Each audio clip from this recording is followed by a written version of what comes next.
그러니까 그런 경우는 이제 중앙행정기관이고 어, 중앙 사무를 담당하죠. 제가 설명을 잘못 드리려고 했다. 이때 중앙행정기관 특별지방관청이라고 하면 중앙행정기관이 지방 사무를 처리하기 위한 것입니다. 이제 검찰청이라든지 이런 것 기관들은 지방 사무가 아니죠.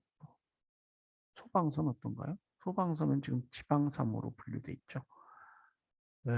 검찰청이나 한국은행, 광주 지역에 있는 뭐 한국은행이랄지 중앙행정사무를 담당하는 기관입니다. 특별지방관청 이제 뒤에 이제 지방 행정 관련해서도 살펴보겠습니다. 그 조직행정론, 뭐 인사행정론, 재무행정론, 지방행정론. 그래서 그 지방사무, 중앙사무 이런 개념들이 있어요. 보통지방관청, 특별지방관청. 중앙정기관이 지방사무를 처리하기 위한 특별지방관청은 이제 영미형 일성기관에 해당이 되겠습니다. 그러니까 이거는 이제 그러니까 대륙 독일 프랑스식이니까요. 탑다운식이죠. 이때 특별지방관청은 그리고 영미식에서는 이런 특별지방관청이 바트모 지방자치제도에서 쭉 성장해 온 것이죠.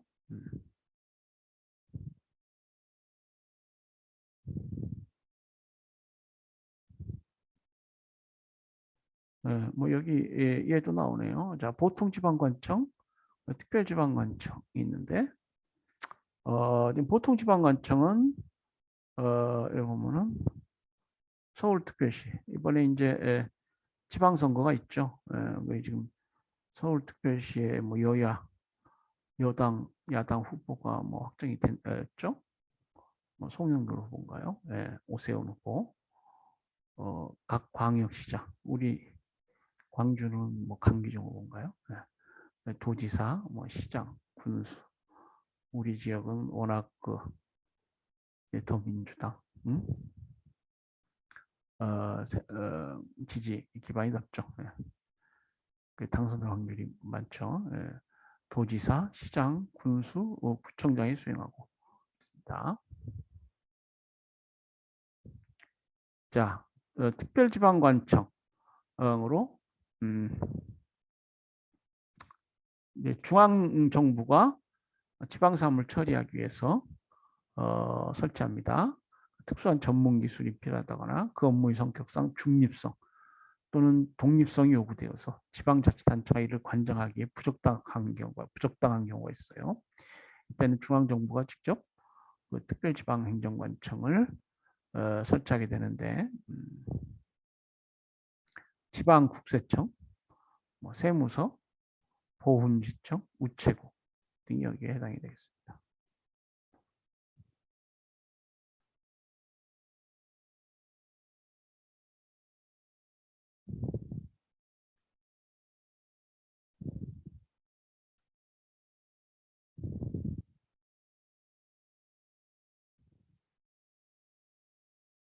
자, 언젠가도 한번 나온 것 같은데요. 에도크러시에 관한 설명이 있습니다. 대표적인 학자로 베니스, W 베니스를 들 수 있는데요. 이 베니스 같은 학자는 에도크라시를 이렇게 정의했어요. 다양하고 전문적인 지식을 가진 비교적 낯선 사람들로 조직된 이질적 집단으로서 해결해야 할 문제를 중심으로 해서 조직된 변화가 심하고 적응력이 강하면 임시적인 성격, 을땐 체제다. 그러니까 이 애독이란 말이 언젠가도 제가 설명을 드린 것 같은데 임시적인 뭐 이런 뜻입니다. 국제사법재판소 애독자치 뭐 그런 얘기 한 기억이 나는데 그러니까 어떤 기존 관료제 대비해서 여러분 이해하시면 되겠어요. 이질적 집단이고요. 다양하고 전문적인 지식을 가진 비교적 낯선 사람들로 조직된 조직입니다. 조직의 변화가 심하고 적응력이 강하며 임시적인 그런 성격을 띤 체제다. 조직이다. 이렇게 얘기할 수 있습니다.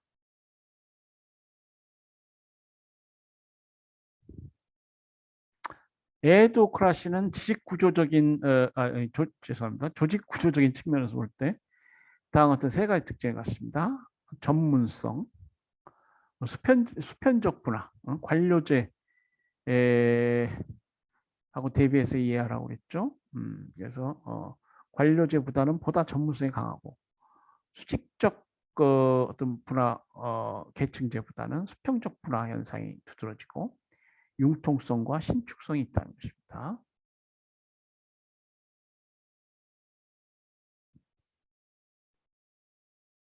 자, 에도크라시의 장점과 단점에 관한 설명이 있습니다. 보면은 주어진 공동의 목적을 달성하기 위해 전문적인 지식을 가진 사람들의 협력을 통해 문제를 해결할 필요가 있는 경우에 매우 유용하고요. 조직의 과업 자체가 기술적, 전문적이고 비전형적인 경우에 매우 유용합니다.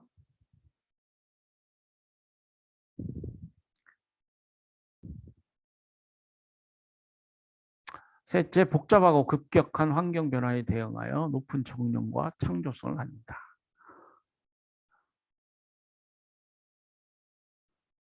그에 비해서 이제 단점도 있는데요. 베버의 관리제와 비교해 볼 때 비효율적인 조직 구조를 이루고 있으므로 관료제만큼의 정확성과 편의성을 기하기 힘든 경우가 많고 조직의 성격상 구성원들 간의 상급자와 하급자 유계 질서가 확립되어 있지 않고 권한과 책임의 명확한 구분이 되어 있지 않기 때문에 조직 구성원들 사이에 갈등을 일으키는 경우가 많고 또 세 번째 임시적 조직으로 인해 조직 구성원들의 대인관계에서 문제를 야기시키고 그들에게 심리적 불안감을 안겨주는 경우가 많다. 그런 것들이 단점이 되겠습니다.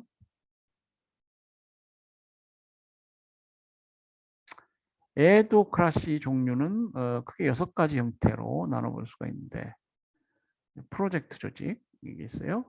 프로젝트 조직이라는 건 특수한 사업이나 목표를 달성하기 위해 일정 기간 업무를 수평적 대각적으로 배열하고 막대한 양의 일정 물적 자원을 탄력적으로 이용하는 동태적 조직이라 할 수 있겠습니다. 매트릭스 조직이 있겠습니다. 매트릭스 조직은 조직의 기능에 따라 수직적으로 형성된 직능 조직의 수평적, 측면적인 프로젝트 조직의 모형을 부과시킨 그런 조직을 말하겠습니다.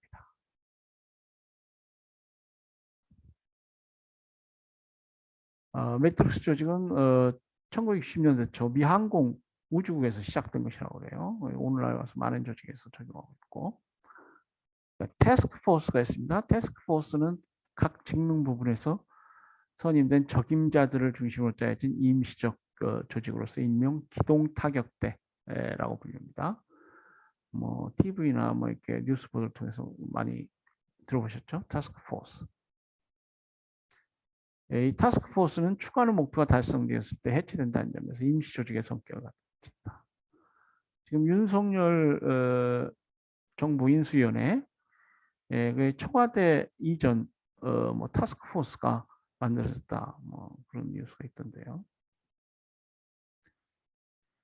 자, 위원회 구조가 있어요. 커미티 스트럭처. 위원회 구조라는 건 의사결정이 여러 사람 합의에 의해 이루어지는 에도크라시 조직 구조의 한 종류로서 뭐 장점과 단점을 가지고 있습니다. 그런데 집단적인 의사결정, 민주화가 가능하다. 또 의사소통이 원활화된다. 뭐 동기부여, 사기 제고, 계속성 확보 이런 장점이 있고 시간 경비가 과다하게 소요된다. 타협적 결정, 책임 한계가 불명확하다. 소수가 전제적으로 나올 수 있다. 뭐 이런 단점이 있어요.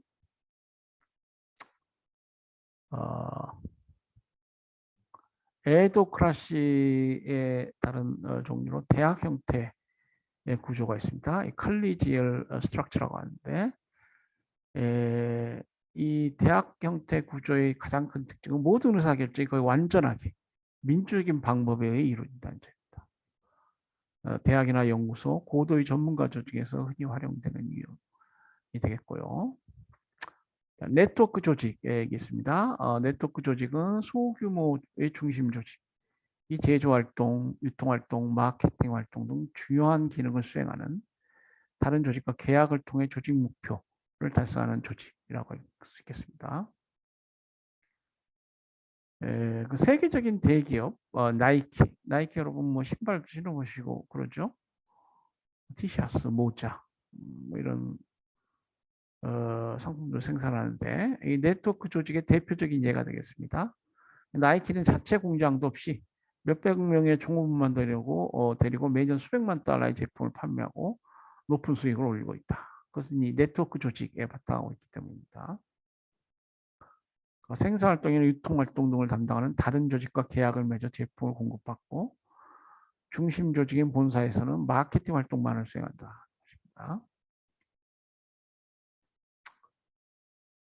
자, 행정학에서 이제 조직의 구조와 형태를 얘기할 때 빼놓지 않을 수 없는 것이 이제 관료제죠. 관료제가 뭐냐? 그 본질, 뭐 개념 좀 보면은요. 관료제라는 용어는 오늘날 매우 다양하게 사용하고 있는 모호한 개념이지만 대체로 법적인 체계와 권위에 의해 피라미드형 계층 구조를 이루는 대규모 조직 얘기라고 개념 지어볼 수 있겠습니다.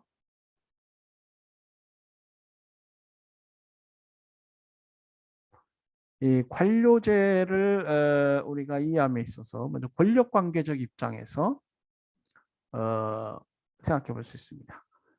예, 그래서 권력관계적 또는 정치적 입장이라는 건 일정한 특권층을 구성하고 있는 관리 집단 하나의 중요한 정치 세력을 형성하고 정치 권력의 주요한 지위를 확보하고 있는 통치 구조로서 시민적 자유 내지는 민주적 지도를 보장하는 통치 구조와 대립되는 의미로 보고 있는 입장이다. 관료제를 권력관계적 입장에서 보는 사람도 있어요. 대표적인 학자가 레스키, 파이너 이런 사람들을 들 수 있는데 레스키는 관료제를 정부의 통제력이 관리 수중에 완전히 장악되어 있기 때문에 그 권력이 일반 시민의 자유를 침해할 우려가 있는 통치 형태라고 정의하고 있습니다. 파이너는 특수한 계층을 구성하고 있는 방당 관료군이 자기가 형성한 원리에 따라서만 행동하고 자기와 국가의 동일성을 요구해 인민을 지도하는 것은 알고 있으나 인민에 대한 지도는 인정하지 않는다. 권력 관계적 딱딱하게 파악하고 있어요. 기술 구조적 접근 방법의 입장이 있겠습니다. 이 입장에서는 관료제를 대규모 조직에 공통되는 관리, 운영, 기술적 구조의 일정한 양식 내지 그것을 구비한 조직 형태로 파악하게 됩니다. 대표적인 학자가 이제 베버인데요. 언젠가 그 베버의 관료제 요소론 봤죠? 업무 집행에 사용하는 인원, 절차, 감독 방법, 일정한 뭐 규범에 의해서 움직이고 뭐 전문적인 기술 요구되고 뭐 등등 하나의 총체적 체계입니다. 그 요소들이 어우러져 있는 총체적 체계.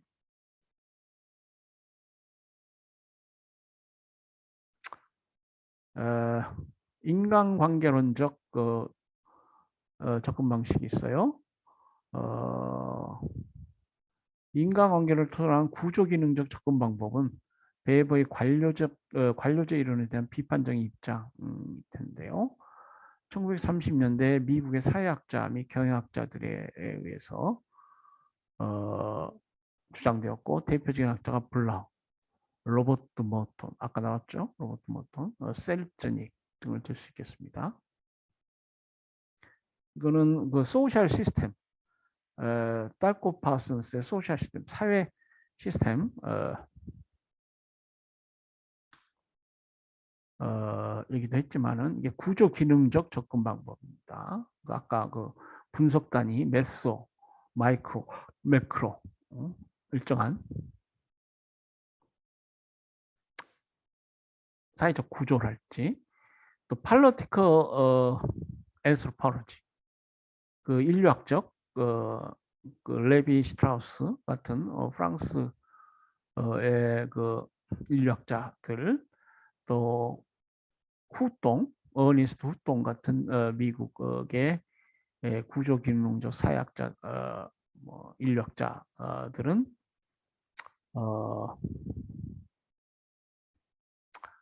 이제 베버의 관료제 이론에 대해서 이제 비판적인 입장이죠. 여러 가지 어떤 사회학적, 인류학적 요소들이 있다.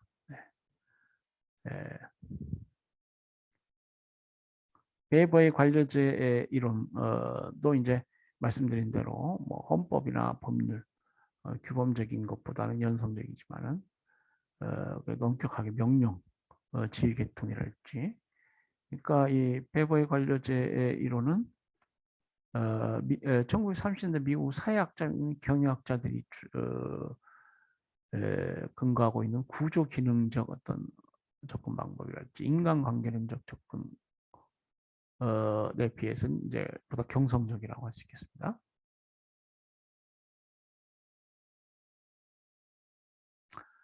자, 어쨌거나 이제 이 막스 베버는 관료제에 대해서 제일 먼저 연구한 사람이고요. 관료제 이념형을 만들어서 이따 관료제를 설명하고 있습니다. 그러니까 이거는 이제 이념형이기 때문에 언젠가 독일의 철학은 레셔널리즘, 합리주의랄지 아이디얼리즘, 이상주의적 어떤 전통이 굉장히 강하다라고 했는데요. 관료제의 특징적인 것만을 골라서 이상적 차원에서 어떤 엘리먼트라고 할까요? 중요한 요소들을 얘기했어요. 설명하고 얘기했습니다. 그래서 이제 베버의 관료제 이론 특징을 볼 때 이제 지배에는 세 가지 유형이 있다. 그러니까 이제 어떤 사람이 다른 사람 명령이나 지시에 복종하는 것은 결국 어떤 일정 근거가 있고 어떤 그 명령 내리는 자에게 어떤 방법이 있는데 그러기 위해서는 이 권위가 매우 중요하다. 권위에 의한 지배. 그러니까 권위가 있을 때 이제 지배가 가능한데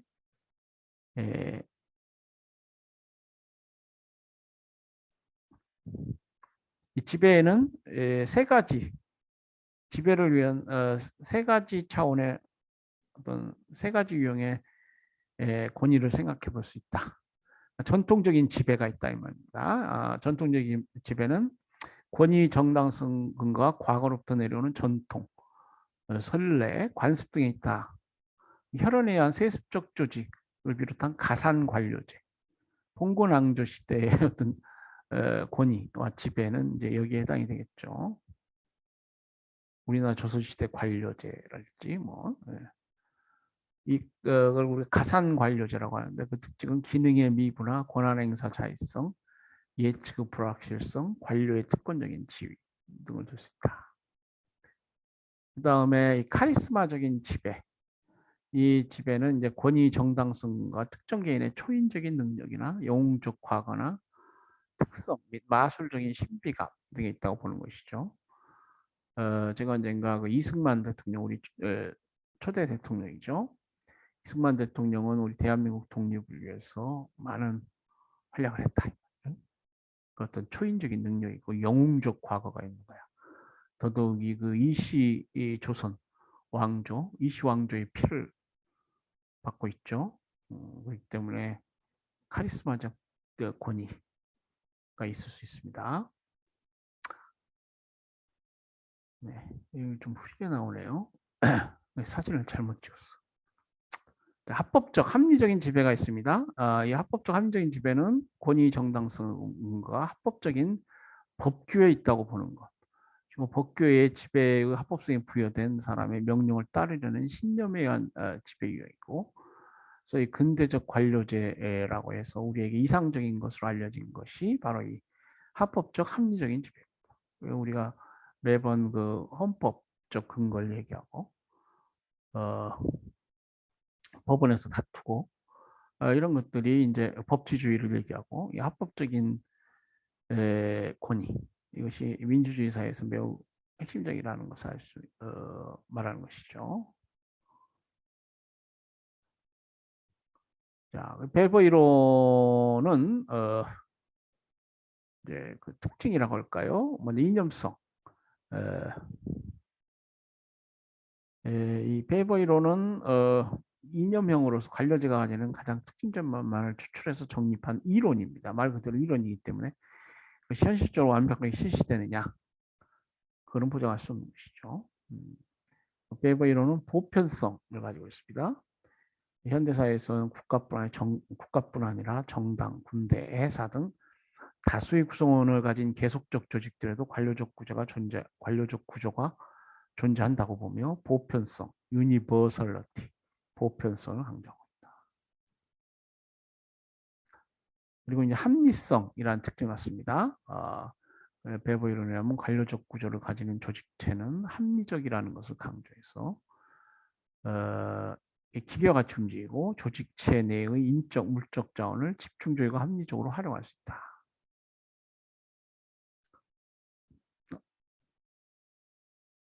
활용할 수 있도록 이렇게 편제되어 있다. 배버 관료제의 특징이라고 할 수 있겠습니다. 지금 이건 배버가 말하는 것인데요. 그 특징을 볼까요? 관료의 권한과 업무는 일반적으로 법규에 정해진다. requirements. 법규라는 게 매우 중요합니다. law and requirements. 조직은 책임과 권한에 따라 형성된 계층제 원칙이 적용되며 따라 상하 간의 지배 복종 관계. 막스가 얘기한 거예요. 그리고 문서에 의한 문서에 의해서 행위하다. 이것도 막스 베버가 얘기한 겁니다. 사무관리 형식 갖춘 문서에 의해 이루어진다. 근대 관료제의 특징이라는 거예요. 공적인 업무 사무와 사적인 사무는 분리된다. 이 전문성도 근대 관료제의 특징이다. 그리고 이게 법과 규범하고 요게 어우러져서 합쳐져서 합법성을 인정한 기초가 된다.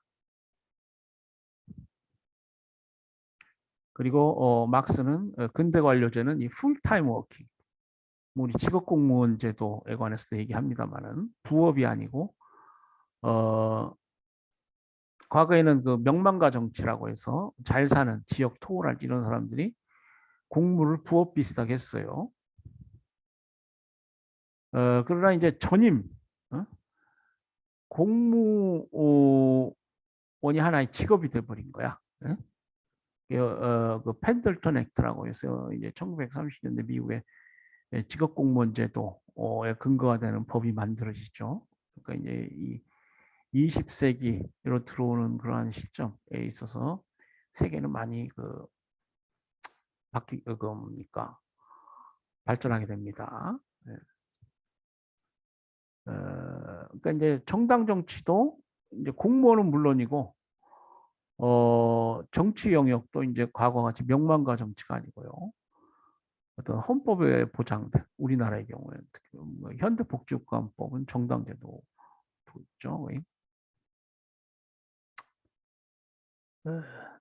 그래서 뭐 과거 나치 이 정당의 독재에 대한 반성이기도 하지만은 이제 정당 정치가 정착돼 있죠. 그러니까 공무원들이 이제 막스가 보기에 그 당시 하나의 전임 직업으로서 관료제의 하나의 요소가 된다는 것이죠. 법규라는 게 매우 중요해요. 직무수행은 철저하고 세밀하면 누구나 할 수 있는 법규에 의해서 행해진다. 관료는 일체의 감정적 요소를 배제한 비정의적, 합리적인 여기서 비정의적이라는 건 뭐예요? 정의적이라는 건 뭐 아까 정실주의 얘기도 했지만은 감정에 기운다는 것이죠. 빗자가 붙었으니까 감정에 기울어서는 안 돼. 합리적인 정신 상태. 그리고 이제 공무원들이 금전적 보수를 받아서 금전적 보수를 받는다. 하나의 직업이 된다는 것입니다. 그리고 전문적인 경력을 쌓아 승진하고 직업 공무원 제도가 발전 정착되게 된다. 그러니까 직장에서의 생활, 관료로서의 생활이 하나의 직업이 된다는 것입니다. 그리고 정부 관료는 일반 국민으로부터 사회적 존경을 받고 직업적인 관료는 임명권자에서 임명된다. 이런 얘기들을 했어요.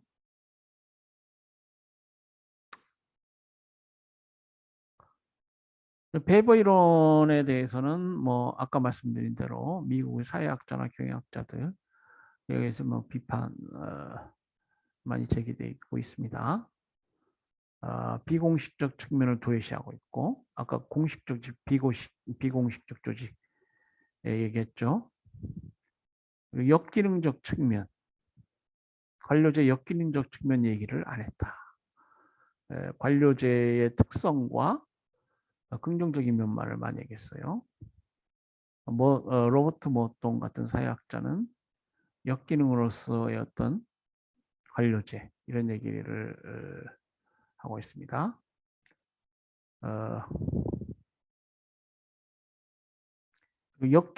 비합리적 측면에 관해서도 베버는 함구하고 있다. 관료제 합리성만을 강조했지만 불합리한 경우에도 목표지향적이고 순기능적일 수 있다. 관료제가 뭐 이렇게 얘기했어요.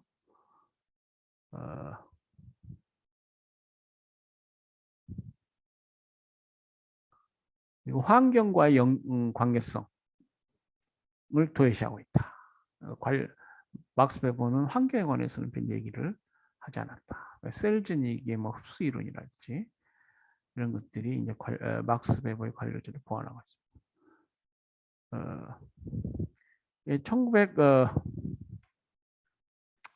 1960년대 수정 이론에 따르면은 이건 우리 그 발전 행정론 얘기도 했습니다만 발전론자들의 주장인데요. 이 발전론자들은 베버 이론에 대해서 관료제 자체가 발전과 쇄신의 주도적 역할을 담당할 것을 주장했다. 관료제, 그러니까 정부가 쉽게 얘기해서 정부가 행정을 통해서 국가 발전을 기해야 된다.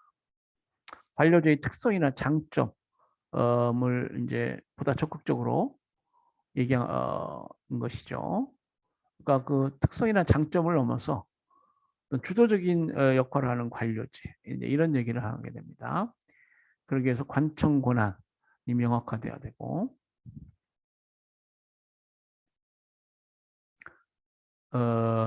베버는 그렇게 얘기했지만 관청 권한이 명확해야 한다. 그런데 이제 발전론 입장에서는 꼭 그렇지 않죠. 그러니까 뭐 에도크라시의 경우에도 그렇지만은 발전행정론자들은 보다 동태적인 어떤 정부를 지향하기 때문에 이런 관청 권한의 명확화를 넘어선다. 이렇게 봐야 되겠죠. 계층제라는 것은 그 조직에서 상하의 지배 복종 관계로 베버는 그 본질을 보았는데 발전론에서는 계층제의 기능은 참여, 하위 상달, 분업부 입장에서 보고 있다. 그리고 막스 베버가 전문 지식과 기술 얘기를 했지만 그걸 넘어서 전반적인 사회 문제, 발전 지향성 이것이 부족해서는 안 된다. 그리고 발전 행정론자들은 전임직 막스 베버가 말한 전임직 관련해서도 특정 문제에 관해서는 타스크포스나 프로젝트 팀을 운영할 필요가 있다. 뭐 이런 얘기 됐고요. 법규안 행정 이 문제라고 할까요? 그 행정에서 합리성이 필요한 것은 당연하지만 형식적 합리성에 그쳐서는 안 되고 발전 목표에 비추어 한목적적인 해석 그걸 할 필요가 있고 필요하다면 법규 개정에도 적극적인 태도를 보여야 한다. 그래서 막스 베버가 이 법규, 그러니까 관료제의 본질이라 얘기했지만은 그걸 넘어서 어떤 한 목적적인 관점에서 어떤 법규를 바라볼 필요가 있다. 그렇죠? 그 발전 행동론자들이 막스 베버의 이론을 좀 보완하거나 뭐 비판하는 것입니다. 자, 관료제의 병리 및 기능. 그래서 이제 관료제와 관련해서 다이스 펑션, 이 다이스 펑션하면 역기능이죠. 영어로. 패서라지, 병리 현상이고요. 또 이제 뷰로크래틱 메이즈, 혼란이죠. 메이즈라고 하면은. 뭐 이런 얘기들을 이제 하게 됩니다.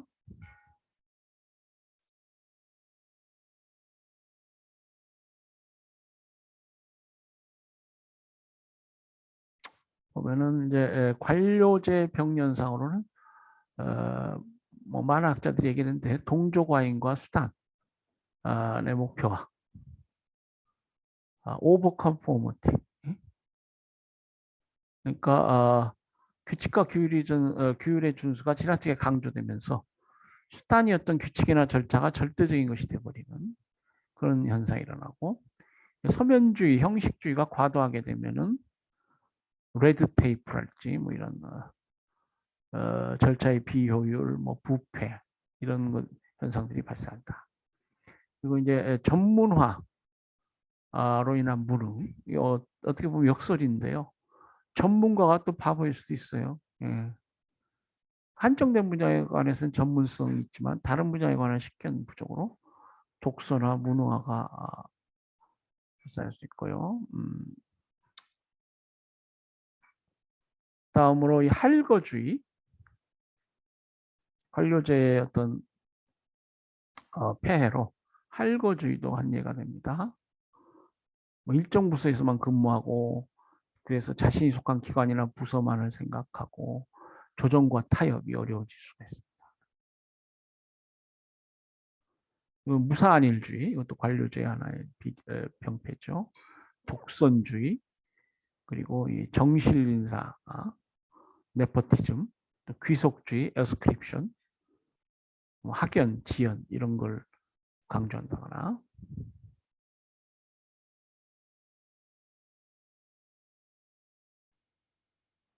인간성 상실, 관료제라는 건 impersonality, 몰 인정성이라고 할까요? 찰리 채플린, 거대한 기계 속에서 어떤 분자화된 부분품으로서의 자신을 뭐 영화로 표현하고 있죠. 이 거대 관료 조직 내에서 어떤 개인들, 공무원들은 impersonality, 어떤 사람이 아닌 거야. person, 임하면은 요게 부정적인 것이죠. 퍼스널리티 하면 인격이고 사람인데요. 인격이 아니요. 부분품이 될 수 있다는 것입니다. 무관심, 냉담, 극도의 불친절.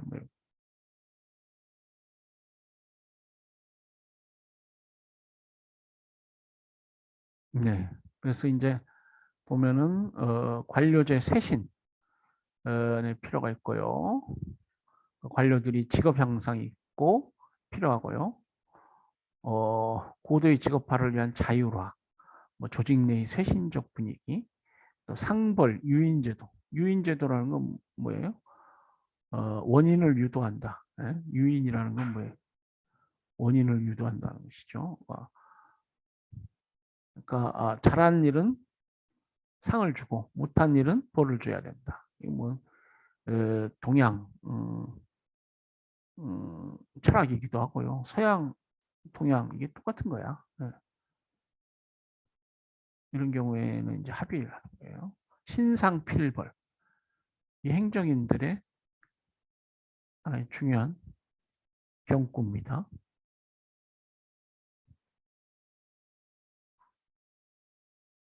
잘하면은 상이 가고 못하면은 필히 벌을 받는다. 이것을 공무원들이 알 수 있게 해야 돼요. 유인제도, 인센티브죠. 유인. 원인을 유도한다. 인센티브를 줘요. 개인에게 주어진 목표에 대한 지나친 간섭을 배제하고 구체적인 달성 방법에 대해 개인에게 재량권을 부여하고 권한의 분권화를 유도하고 이런 것들이 필요하다.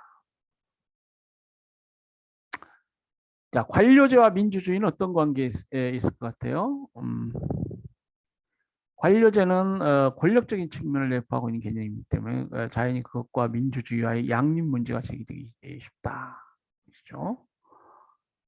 배보도 관료제가 진행된 사회에서 어떻게 하면 각 개인의 자유를 보호할 수 있느냐 하는 문제에 관한 심을 가지고 관료의 권력을 최소화시키는 방안으로서 의회에서 정치 지도자를 선출하는 동시에 그 정치 지도자가 의회에 대해 책임을 지게 하는 것을 골자로 하는 의회주의를 주장했다. 그러니까 배보제는 관료제가 민주주의와 이렇게 상충될 수 있기 때문에 이게 의회주의에 의해서 것이 지도돼야 한다.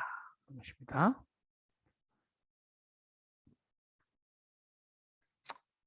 상충될 수도 있지만은 민주주의에 많은 공헌을 한다. 이렇게 볼 수 있어요.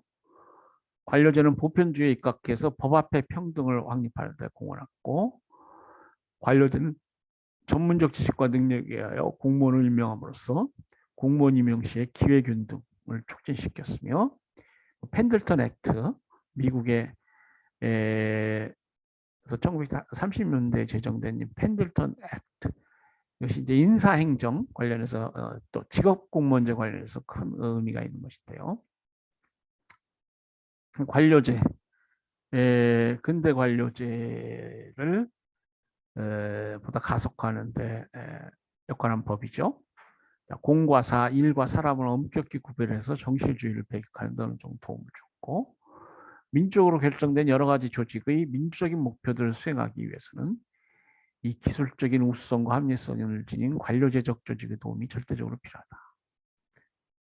그래서 이제 우리 1970년대, 60년대, 70년대, 그리고 80년대까지 우리 정부 그 발전 행정론 얘기도 했습니다만은 그 정부가 주도적으로 경제 발전, 사회 발전.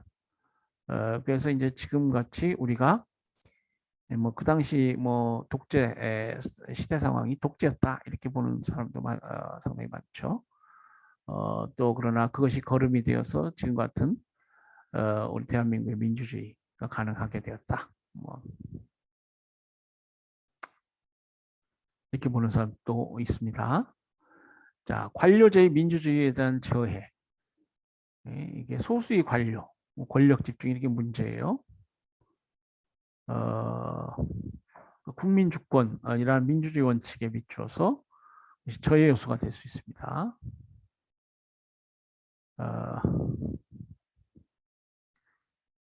그리고 오늘날과 같은 대중사회에서는 정부 정책의 의견을 반영시키기 위해서는 의견 및 주장이 조직화되어야 되는데 각종 대규모 조직이 관료제화되면은 조직적인 대중의 의견 조정이 불가능해 될 수가 있습니다.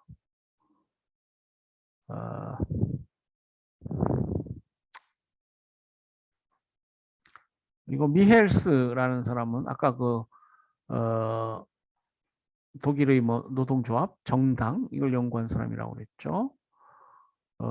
그래서 뭐 조직 목표의 대치 뭐 이런 얘기도 했습니다만은 그 운영 과정에서 소수가 지배권을 장악하고 전체주의적 성격이 되는 과두제의 철칙 현상이 이루어진다. 미헬스는 과두제의 철칙 현상을 얘기했어요. 그러니까 이 관료제하에서 이런 것들이 이루어지게 되면 민주주의 저해 요소가 될 수 있겠습니다. 그러니까 이런 상황에서 관료제의 정책 형성권이 지나치게 비대화되고 비민주적일 수 있게 되고 비민주적이면은 아주 그 결과는 참혹할 수 있습니다. 관료들의 권력이 독점 집중되게 되면 국민의 이익보다는 자식의 이익을 추구하며 특권 집단화하는 경향이 있어요. 또 민주주의적 그 관점에서 관료제의 어떤 비리라고 할 수 있겠죠. 그러니까 이 관료제와 민주주의를 조화시킬 필요가 있습니다. 정부 조직으로서 관료제는 어떻게 보면은 이제 불가피한 것이고요. 그러니까 민주주의와 이걸 잘 조화하는 것이 필요로 한데요. 그러기 위해서는 외부 통제 장치를 강화하고 행정의 분권화, 행정 구제 제도의 확립, 행정 공개 원칙 확립 및 행정 이론 확립이 이루어져야 되고요. 가능한 이게 이제 능률적인 조직 가장 그 능률적인 조직이고요. 정부 조직으로서 불가피한 것이 이제 관료제인데, 그러니까 가능한 한 관료제를 유지시키면서 그것을 어떻게 민주적으로 통제할 수 있는가 하는 방안을 검토할 필요가 있겠습니다. 네, 조직론에 관련해서 뭐 우리 교재 내용을 뭐 일단 살펴봤는데요. 에,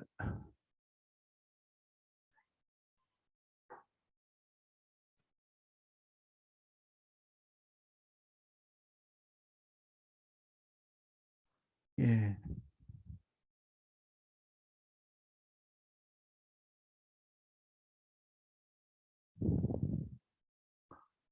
자, 우리 가만 있어 보자. 이게 보면은 제가 좀 여러분에게 뭐 설명드릴 게 있어가지고요. 자, 쭉 우리 뭐 공부할 내용을 교재를 중심으로 다 살펴보긴 했습니다. 근데 뭐 조금 말씀드린 내용을 보면은 이닐 플리그스타인 아까 그 얘기했죠. 중범위 이론, 뭐 Theory of Market. 예. 이 사람 말씀드린 대로 위스콘신 대학에서 사회학 박사학위를 하고 캘리포니아 대학이죠. 버클리 캠퍼스에서 교수 생활을 쭉 했어요. 이코노믹 소시올로지, 경제사회학, 팔로티컬 소시올로지, 정치사회학, 오가니제이셔널 시어리, 조직이론에 관해서 얘기했습니다. political cultural approach, 정치 문화적 접근 방식, 또 markets and corporate control. 그래서 시장의 통제. 그러니까 시장은 이제 보통 우리 시민사회로서 자유방임 놔둬야 된다. 그렇지만 이제 현대 복지국가, 적국국가에서는 이제 국가가 시장에 개입하고 또 규제하고 그래서 이걸 통제하게 되는데 그래서 이 사람 이론이 이제 시장 단순한 어떤 수동적인 행정학에서는 뭐 거의 환경이라고 볼 수 있나요? 예. 이 시장도 하나의 조직, 오가니제이션이라는 관점에서 봤어요. 그래서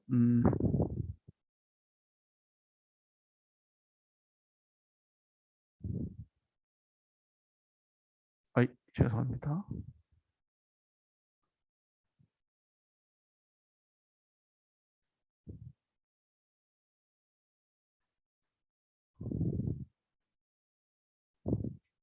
예, 화면이 공유 안 됐죠? 예, 그래서 제 얼굴만 나온 것 같은데요. 여기 위키피디아 페이지에 보면은 이제 말씀드린 대로 이게 닐 플리그스타인은 예,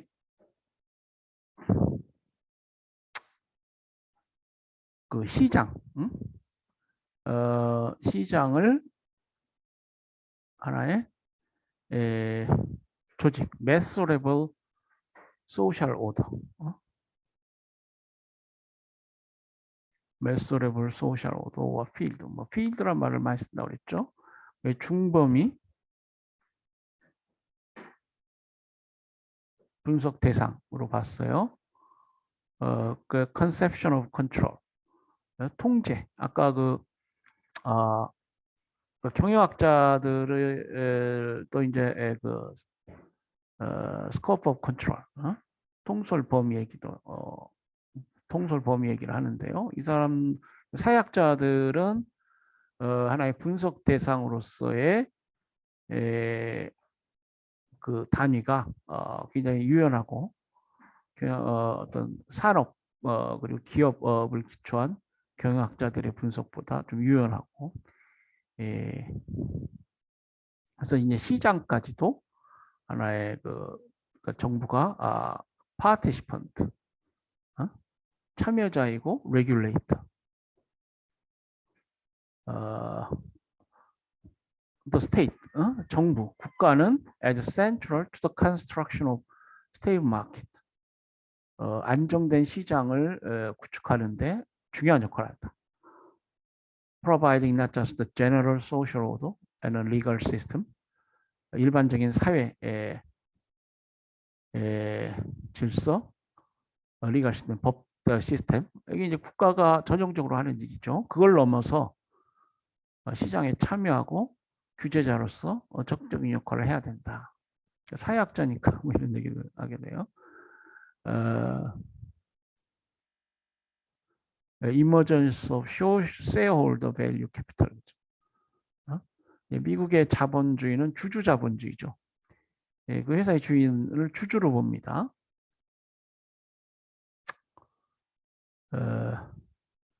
그리고 또 construction of labor market, 노동 시장도 있죠.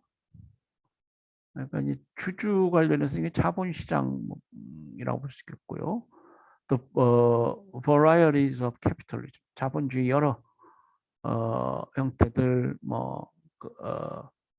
여러 요소들, 자본주의가 발달하면서 노동 문제, 환경 문제, 수많은 문제들, 주제들, 변수들이 나오잖아요. 글로벌리제이션. 시장과 경제는 세계화의 가장 주된 요인이죠. 그러니까 market as politics, 시장은 이제 정치적 대상이 되는 것이고요. 그래서 이 사람의 얘기가 지금 현대 경제사회학의 중요한 어떤 근간이 된다. 그래서 이 사람은 이제 사회학자인데 그 기업을 하나의 사회학적 분석 대상으로 봐요. 메소레벌. 그 메소레벌 중범 이론이라는 것은 뭐 뒤에도 나옵니다만은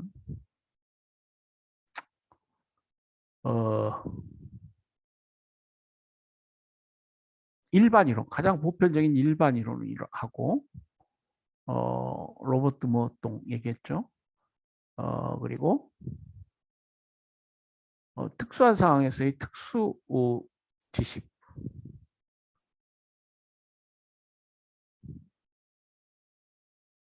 이것을 융합하는 거예요. 보편화시키는 작업. 학자들은 보편화시키는 작업을 잘 해야 돼요. 그래서 여러 가지 예컨대 이게 시장에 고유한 기존 어떤 이론들, 일반 이론들이 있다.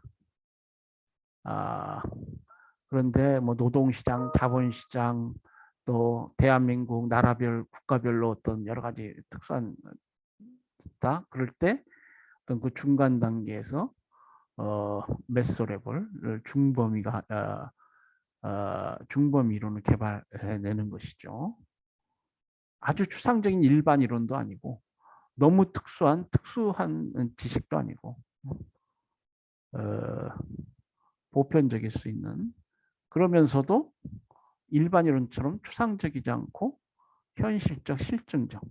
근대의 학문은 이제 꽁트의 실증주의.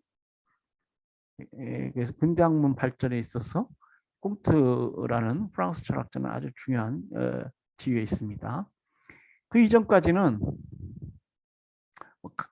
그 이전까지 철학자들은 굉장히 사변적이고 추상적이었어. 근데 이 꽁트란 사람은 그 어떤 영국의 경험주의랄지 이게 어떤 자신의 주장을 자연과학적, 그러니까 사회과학적 방법, 그러니까 대륙 프랑스의 찰스 다윈이라고 할까요? 자연과학적 어떤 증명, 실증주의를 사회과학 영역에도 이제서도 주장한 그런 사람이죠.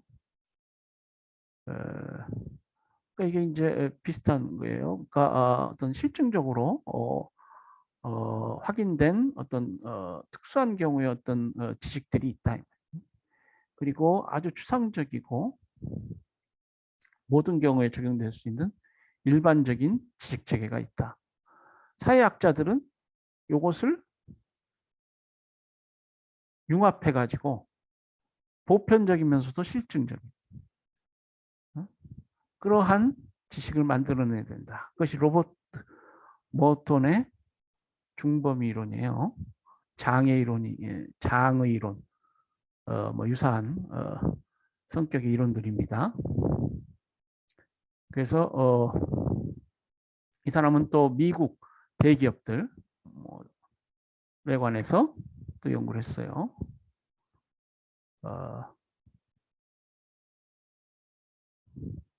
그래서 how the concept of corporation changed as owners and managers of firms face challenges from competition.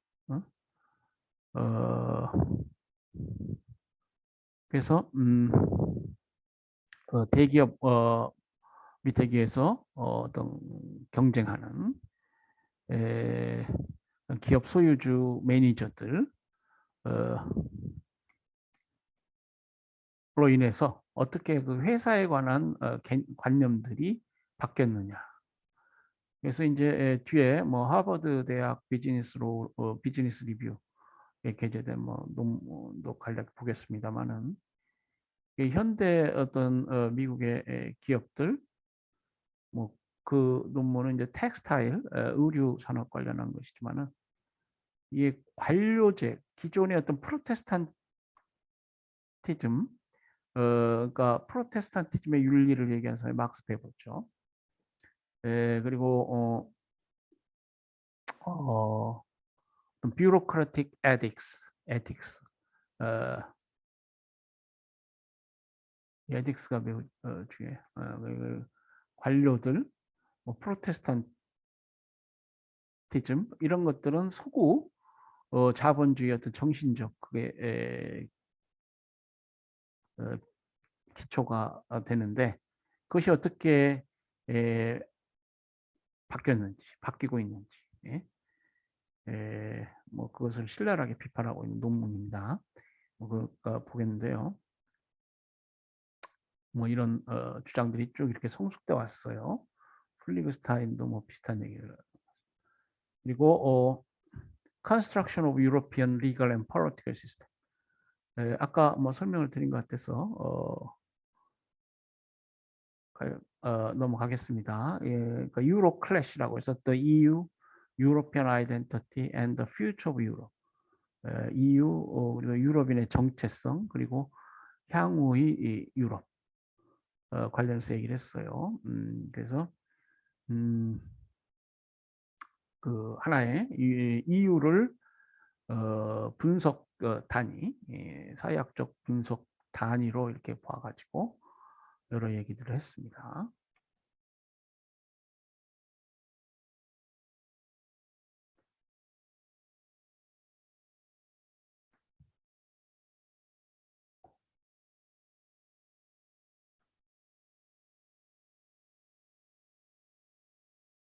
스팬 오브 컨트롤 인 매니지먼트.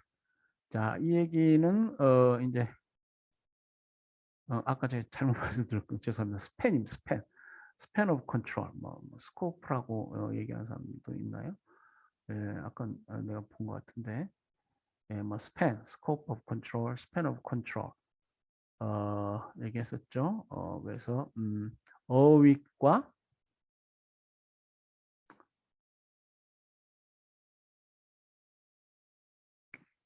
그 귤릭, 어윅, 언젠가 나왔죠. 그 사람들이 이제 페이얼 영향을 받아서 여러 얘기들을 했습니다. 근대 경영과학 관련해서 의미 있는 얘기인데요. 뭐 포스트 코브 그런 얘기도 했었죠. 자, wide span of control 통솔 범위를 어떻게 할 것인가 이게 이제 중요한 건데 이 통솔 범위를 넓게 하면 advantages of wide span of control, cost effective in nature, 비용 이 적게 들고 cost effective한 비용이 적게 든다는 얘기죠. 뭐 suitable for large organizations,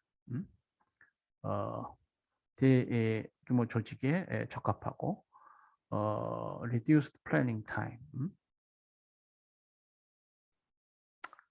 그 계획하는 시간이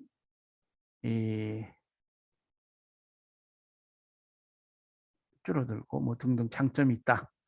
Disadvantage, a wide span of control. 그러면은 통제 범위를 넓게 하면은 단점 뭐냐? confusion among the subordinates. 종업원들의 어떤 혼란이랄지, requirement of qualified superior. 아주 역량 있는 상급자가 필요한 거 단점이죠. 그러니까 통제 범위가 너무 부하수가 많으면은 상급자, qualified superior는 상급자죠. 상급자들이 이 역량이 있어야 돼.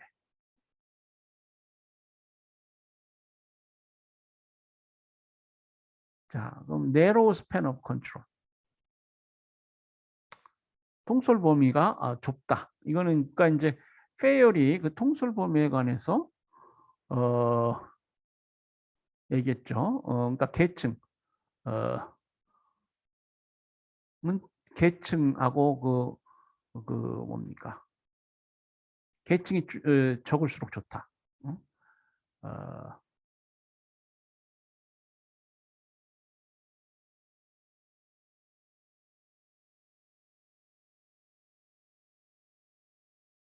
또 부하수 역시 적을수록 좋다. 그래서 계층 그리고 부하수, 수평적, 수직적 통솔 범위 관해서 이거 되도록 줄여야 된다. 뭐 이렇게 얘기했잖아요. 그래서 이 넓은 범위 통제 그리고 좁은 범위 통제의 장단점 관해서 얘기했습니다. 통제 범위가 중요한 이유는 이게 이제 디스플린, 어떤 책임을 묻기 위해서 이게 필요한 것이고요. 모티베이션, 동기. 그러니까 조직이 계속 잘 갈 수 있게 하는 데 있어서 이 통제 범위라는 게 중요한 것이죠. 그리고 적시의 결정, 그리고 effective control, 효과적인 통제, communication, 소통을 위해서 통제 범위가 중요하다.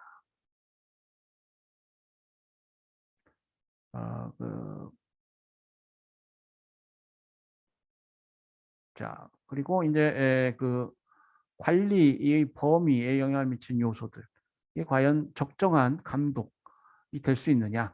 너무 부하수가 많거나 계층이 많거나, 그럼 적정한 관리에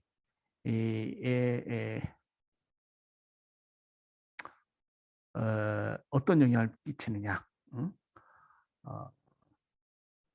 그리고 뭐 degree of centralization, 집중할 정도, geographic proximity, 지리적 인접성, stability, effective communication, 효율적 의사소통, 이런 여러 가지 요소들이 그 관리, 행정의 범위를 정하는 요소들이 된다. 그러니까 그레이 쿠나스가 이 span of control, 통제 범위에 관한 이론을 얘기했어요. 1933년에 얘기했습니다. 프랑스 출신의 관리 컨설턴트인데요. 이 사람은 이제 어윅, 귤릭, 특히 어윅하고 뭐 같이 연구를 많이 하고 그래가지고 그 사람은 이제 슈피리어 상급자가 있고 서브오디닛 또 뭐 employ, 그